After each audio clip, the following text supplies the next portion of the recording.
Hello guys welcome back to B N computer.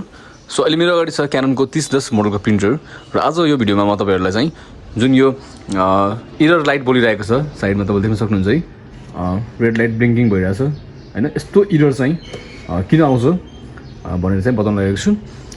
So normally चाहिँ तपाईँको प्रिन्टरमा धेरै किसिमको इरर आउने गर्दछ, जुनमा चाहिँ यहीँ बिचमा पनि तपाईँ डिस्प्ले गर्ने छ फर इक्जाम्पल तपाईँको E101, E202, E301 भन्ने थुप्रै खालको इरर आउने गर्दछ।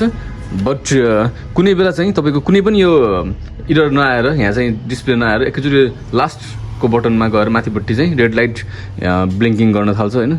यस्तो इरर चाहिँ किन आउँछ भन्दा चाहिँ यो पनि तपाईँको धेरै कारणले आउनु गर्दछ हैन। नर्मली तपाईँको एउटा कार्टिज पनि तपाईँको राम्रोसँग सेट भएन हैन, कार्टिज तपाईँको राम्रोसँग यहाँ सेट भएको छैन भने पनि तपाईँको चाहिँ त्यो इरर आउने गर्दछ। त्यसको कारण पहिला सुरुमा तपाईँले चाहिँ कार्टिजलाई चेक गर्नुहोस्। कार्टिज चेक गरेर चाहिँ कार्टिज राम्रोसँग सेट भएको छैन भने चाहिँ अर्को रिप्लेस अर्को कार्टिज पनि चेन्ज गरेर हेर्नुहोस् हैन। कार्टिजलाई पनि राम्रोसँग सेट भएको छैन भने सेट गर्नुहोस् हैन। त्यसपछि चाहिँ यदि कार्टिज पनि राम्रो छ, रिप्लेस गर्नुभयो, सेट गर्नुभयो, अझै पनि यस्तो इरर आइरहेको छ भने चाहिँ तपाईँले चाहिँ जुन यो पेपर सबै निकाल्नुहोस् हैन। यो पेपर निकालेर अनि जुन यो पेपर जब यसले जुन पेपर फिट गर्ने हुन्छ, पेपर चाहिँ जब यसले चाहिँ जहाँबाट चाहिँ तान्नुपर्ने हुन्छ हैन, त्यसको बिचमा पनि कुनै धुलोहरू कुनै चिजहरू सामानहरू केही अड्केर अथवा हुन्छ फर इक्जाम्पल तपाईँको स्ट्यापलरको पिनहरू भयो हैन, धुलोको डस्ट पार्टिकल्सहरूले गर्दा चाहिँ त्यो तपाईँको त्यही अड्केको छ भने चाहिँ त्यस्तो केसमा पनि यही सेम यस्तै इरर आउने गर्दछ हैन।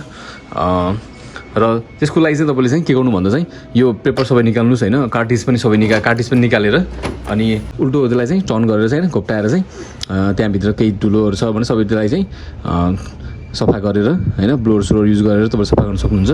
र राम्रोसँग त्यसलाई एब्जर्ब गर्नुहोस्, त्यहाँभित्र केही चिजहरू अड्केको हुनसक्छ हैन। र अब अझै पनि सबै कुराहरू सफा गर्नुभयो, कार्टिज पनि टेस्ट गर्नुभयो, पेपरको बिचमा पनि कुनै पनि चिजहरू अड्केको छैन हैन, सबै चिज नर्मल छ र पनि यस्तो इरर आउँछ भने चाहिँ तपाईँ चाहिँ यो सबै यसलाई चाहिँ धेरै फोरो भएर पनि हुनसक्छ हैन। धेरै धुलोहरू चाहिँ प्रिन्टरमा गएर चाहिँ पुरै सर्भिसिङ नगरेको धेरै भएर पनि हुनसक्छ हैन। त्यसको लागि तपाईँले सबै बाहिरको आउटर कभरहरूलाई सबै निकाल्नुपर्ने हुन्छ हैन, र भित्रको सबै धुलोहरूलाई चाहिँ सफा गर्नुपर्ने हुन्छ, जुनलाई चाहिँ हामीले चाहिँ फुल सर्भिसिङ भनेर पनि बुझ्न सक्छौँ।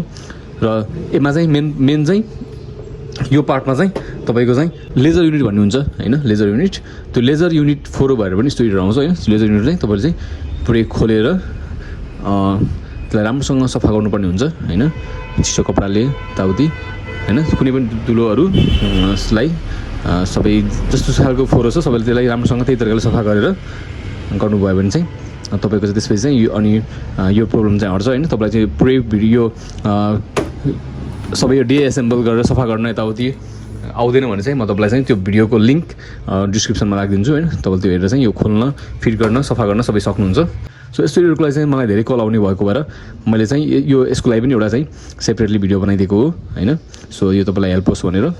सो अब चाहिँ तपाईँलाई केही आइडिया भयो होला सायद यस्तो इरर किन आउँछ भनेर हैन। So I hope this can be helpful for you and thanks for watching this video. Bye bye.